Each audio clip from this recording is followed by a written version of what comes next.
we got 5. We're doing a list of 5 games. So we got Breath of the Wild, Destiny 2, Nier Automata, Horizon Zero Dawn, and Mario Odyssey are left for placing now. I think we can all agree that that's probably a relatively good list. I think so. It's kind of crazy how they're all pretty much AAA games, but that kind of that's just the way it turned out this year, I think. And I mean, we should point out too that these are just our games of the year. We're by no means experts in saying the internet or anyone else is wrong. These are just games that we've played. This is our list, and this is where we've landed, I guess. The internet is wrong. It's true. Usually, it's a fact. Yes. Check Reddit. There's a subreddit on how the internet's wrong. I've never even used Reddit, and I'm talking like I know what it's about. Sad. That's what you kids use right now is the Reddits and your Instagrams. So this is going to be the tough part, ordering this. I mean, to some extent. Can we place Destiny 2 at 5 just because, although it's a great game, it's just the fully delivered promise of Destiny? And it probably just shouldn't even be a sequel. It probably should have just been Destiny. Is that fair? That's kind of a good point. I never thought about that. Yeah. Was there really ever a reason why we couldn't bring our character from the first one in? Activision? Right. No, I mean, I don't know. I mean, wasn't that the whole thing was like, this is a 10-year plan. Like, we're going to support it. I mean, they kind of reneged on that. I'm guessing just like the full reworking that had to be done to the system because they didn't have to worry about last gen ports. I don't know. But even so, that's true. Why couldn't you bring your stuff over? Plus, I think it needs to be on this list because it's the only one that all 3 of us have played. Right. Well, maybe, the whole bringing character stuff over, like part of the problem in that was that not everybody bought the expansion, so people were like on completely different tiers of gear level, and it wasn't 1-to-1. So maybe that, I don't know. I'm just talking out of my ass. Yeah. Whatever. It makes sense for the sense of expansions and different stuff. You can't carry gear in the next expansions of stuff. So typically. Yeah, that is a good point. This is the only one we've all played, and it's the only one we've all played together. So that's something. For one night, did we ever party up after that? It was like one night at 1:00. We like harassed. Joined your lobby. Yeah. I got all the way up to raid level, and then I kind of like read about the raid, and I was like, I'm kind of not interested in doing that. So yeah. I liked everything up to that point, because I got to 180 something. I'm like, it was a really good ride, but I don't care anymore. Yeah. And I might put it back on at some point and just shoot shit, because that feels really good in that game, but I kind of did everything I needed to do. It was a really good Halo game. The best Halo game in years. Yes. The only one I can play.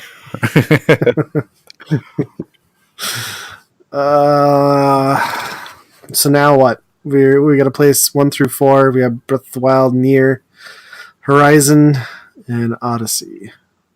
I'm okay with putting Mario at 4. I mean, if I'll allow it. Yeah, I was gonna say if it's gonna be on this list, you want it as close to the bottom as possible, right? Yeah. Personally, selfishly, yes, but okay. I'm good with that. That's going to piss a lot of people off because most people are going to think that should be 1 or 2, but I don't care.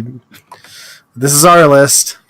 Yeah, I have a lot of fun with it, and I'm still finding myself going back and playing it.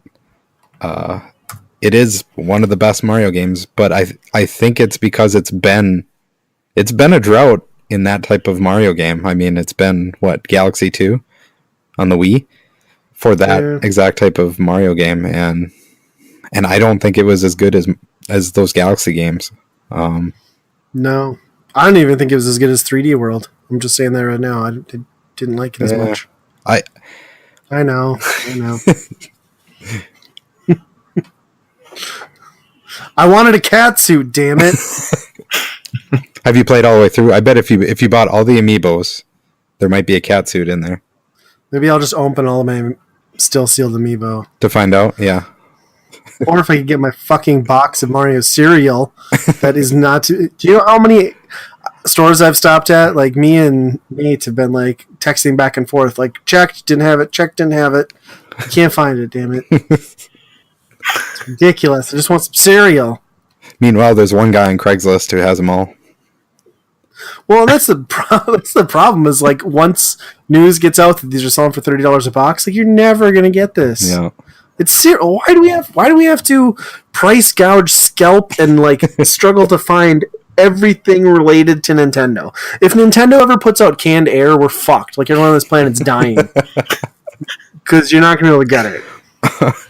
You just got to become friends with somebody that owns a grocery store. Have them order a specialty pallet for you. Well, and I've been even looking online. You'd think Target or Walmart would have the cereal, but no, it's not listed online. How am I going to do my YouTube video of surviving solely on Super Mario cereal if I can't get it? My dreams are being crushed. I was looking forward to diabetes. In some form, you will shoot fireballs. Yes. That's one way to look at it. Multicolored fireballs. Be shooting insulin too. So I leave. We're cereal rant aside. We got 3 to go. Super Mario cereal number 3. If you buy it now, I'll move it to number 1. Let's go. Breath of the Wild, Nier, and Horizon are the last 3. Where do you think Nier sits, being you've invested more time into it than I have? Yeah. I love that game.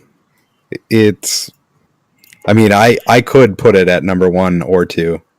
Or, if we're all in agreement, obviously 3 is an option here too. But the places that game goes and the different ways it doles out the story are just incredible. And plus, it might be the best 60 minutes of a video game opening I've ever played. Like right off the bat into the shit. 10-story tall robots, and it's awesome. And just constantly changing genres on the fly of what type of game it is. Right. You know? Yeah. Yeah. Yeah, I didn't know I bought a vertical scrolling shooter. Oh wait, I didn't. Yeah, exactly. Yeah, it turns into a character action game, and then it just goes crazy places get like that. Yeah. But yeah, the story is pretty incredible. That the very basis of it is the world is left with a lot of robots, and you're kind of sent down to destroy the robot army, and the robots start acting really weird, and basically, as time goes out, you find out that these robots just start acting like humans. They're trying to be like humans. So there's a lot of commentary on what a human actually is to these robots, and it kind of makes you think after you finish that game too. Yeah. Well, I'm okay with that being higher on the list. I think if it doesn't take a higher spot, we're going to end up with a case of 2 flavors of the same game, I guess. Yeah. More or less. So should we put Horizon Zero Dawn at 3? I'm okay with that. I didn't play that game, like I've said throughout the podcast, but I've watched enough of it to know what type of game that is. Yeah. And the quality. So I played through it. I put it in. I played strictly through the main story. I fast traveled almost exclusively, and I didn't do any side missions. And like I said, the game threw a lot at you, but it threw a lot at me I didn't need to still enjoy it. I think it's amazing. I think the game world and the story, although I do have a huge glaring problem with the plot twist that comes about 75% of the way into the game, but still, overall, that story is great. I could see how, if you were the type of person to have played both Breath of the Wild and Horizon Zero Dawn, how you could potentially prefer Horizon Zero Dawn over Breath of the Wild. I don't fall in that camp, but I do really like the narrative it tells, and the gameplay works well. The world is interesting, if not sort of familiar, not in necessarily the enemies and the things you're doing, but just in the way it all lays out. You could compare that to your in my mind, Shadow of Mordor or an Assassin's Creed, and that's kind of where it didn't quite hook me in the way that I think it did other people, but I still loved it start to finish, and it looks incredible, like really good. Yeah, I mean, out of everything here, it's probably, I mean, art criticism. I would give Destiny 2 the nod. You think so? I mean, in certain contexts, I guess in overall scope, yeah, I guess Horizon Zero Dawn gets it, but there's still plenty of moments in Destiny 2 where I just stopped and was like, wow. Yeah. But yeah, I guess maybe you're right. Maybe you'd have to tip it to Horizon Zero Dawn.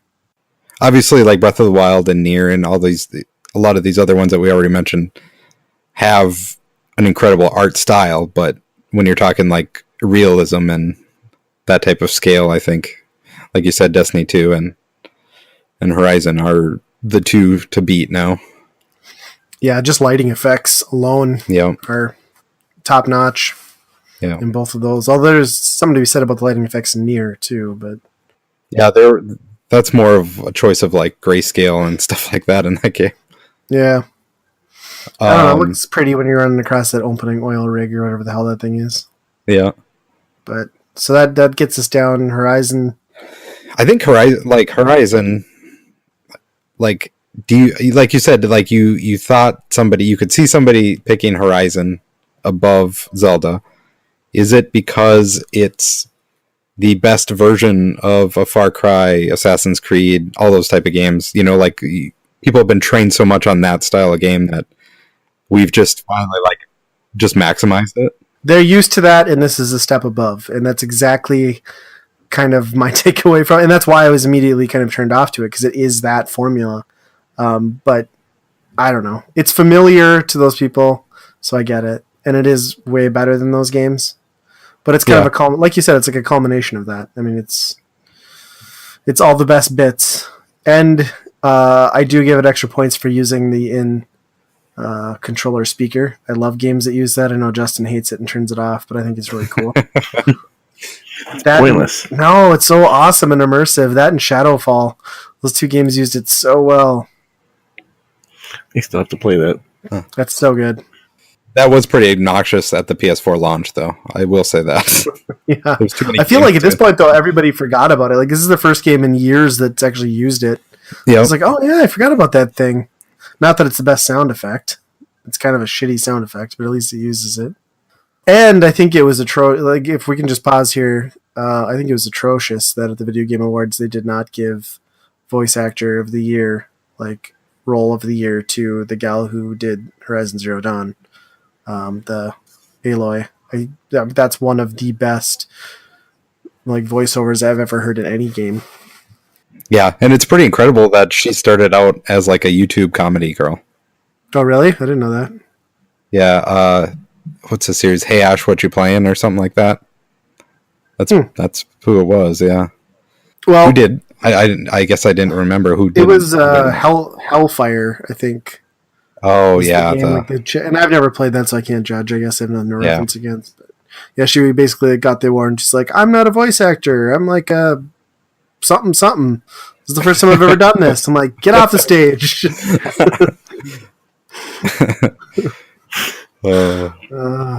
Yeah. Okay, well, we got 2 games to go, and I think Nier fits pretty nicely into number 2. Yeah, the last 2 takes about 30 seconds, I think, right? Because you know where it's going. Yeah. I already kind of did my piece on Nier here, and you, like you said, you played a little bit, but right, not to wrap around the whole grasp of that game either. So, well, the thing that's nice about Nier is it's like, my biggest complaint with games today is that I feel like I retread and I've played things I've already played. So when you get something that takes a chance and does something just different enough to feel like you got a fresh, unique experience for the most part, or at least saw something you've never seen, that's a big achievement anymore. And I think Nier does that pretty much right off the bat. I mean, it takes what feels familiar and you think you know what's going to happen, and it just completely changes it. And I've just seen the tip of the iceberg. So And that goes for gameplay and story. Both sides of the coin. It does some new stuff that just really isn't in games. So, yeah, it totally deserves to be pretty high up on this list, I think. But yeah. Well, should we just crown the game of the year, since I think we knew what it was before we even recorded this episode? Breath of the Wild, I guess. Legend of Zelda Breath of the Wild. The Wii U version. That's what I played. It was it's the same game. Yeah. I'm sorry you didn't buy I didn't buy the Switch port of the Wii U game until just recently. I would like to remind all you Switch owners that your favorite game is a Wii U game that got ported. Just saying. It plays fantastic on the Wii U. It was the greatest swan song, I think, in any Nintendo console history. That's probably true. I mean, this game completely captivated me. And it's got stuff that's annoying. The rain, the constant breaking of weapons. But when a game is so good that you don't really even... You are completely aware of those things and at the same time don't care at all. Because there's the whole exploration. There's like the weird... It's like, what's over that next hill? Like, it's so engaging. That's just it. Like, those type of things are frustrating, but I think, like, I was totally kind of for them, I guess. Because it adds, like, immersion to the world. I mean, it forces you to try new things. Yeah, the weapons. Well, they do towards the end, but almost like after you've beaten Ganon, pretty much. Yep. Yeah, the game, the scope of that game is incredible. And the mechanics that they put in there where, I mean, you can attack a situation about 100 different ways and they all work. And it's all like, it's up to your mind to think of ways to conquer that, where it's like, oh, what if I did this? And what if I set fire over here and did this? And like, and it most of the time works, you know? Absolutely. That's something that's not in open world games at all. Like, there's very set rules on those type of things. Like in Horizon, like there's a certain way to go about something. Like there's little choices here and there that you can pick. But I mean, the combat and stuff is essentially the same. And Zelda is just like crazy in the amount of creativity that you can put into that. Well, and it's crazy, too, that in the scope of that game, that the only time it will ever stop to load is if you go in and out of shrines. I mean, you could run one end of that world to the other, and like maybe they would hide one loading screen behind a Blood Moon refresh, but I mean, that game is a living, breathing world that you really never have to... Like, that's my problem with a lot of games, is like things happen that pull you out of the experience. And that happened to me with Horizon Zero Dawn with some of the cutscenes, but that never once was an issue with Breath of the Wild. It's so polished. I mean... Yeah, that's a really good point. It's the biggest open world game ever built, and it holds to a T that Nintendo level of polish. I mean, that's incredible.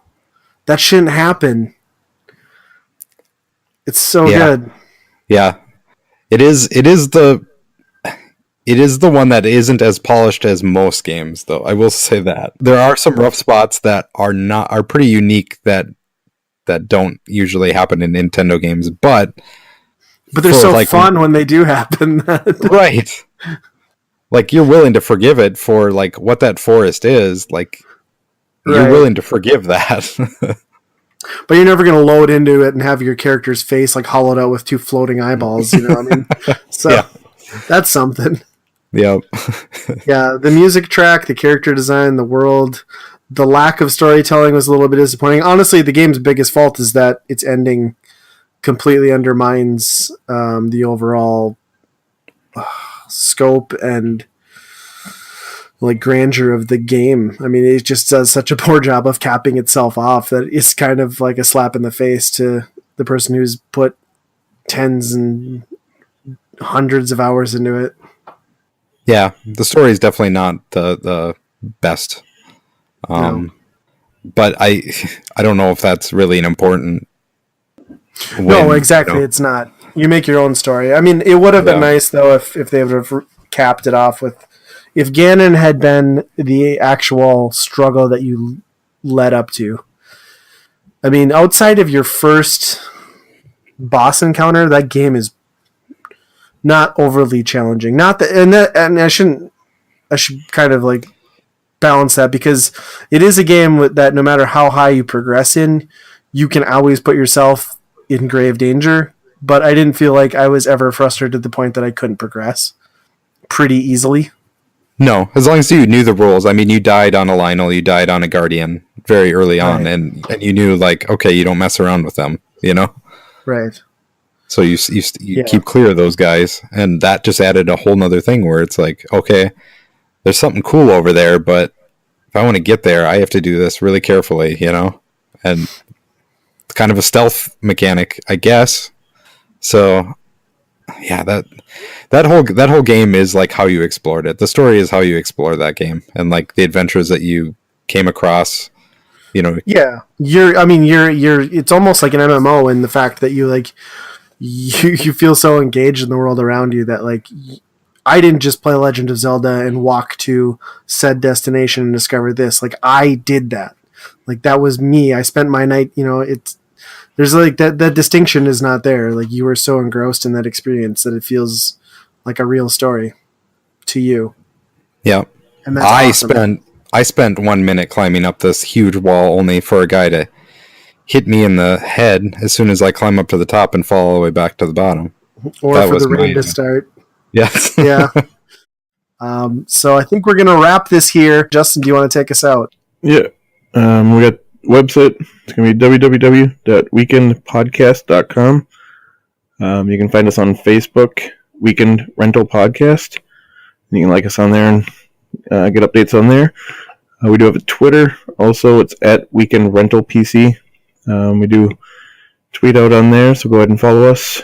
We got a YouTube channel. Kind of break up little segments and post it on there. You can search that Weekend Rental Podcast and subscribe on there. And the email, feel free to email any questions, comments, anything you like, and that's weekendrentalpodcast@gmail.com. You can subscribe on iTunes and Google Play. As always, be kind, rewind.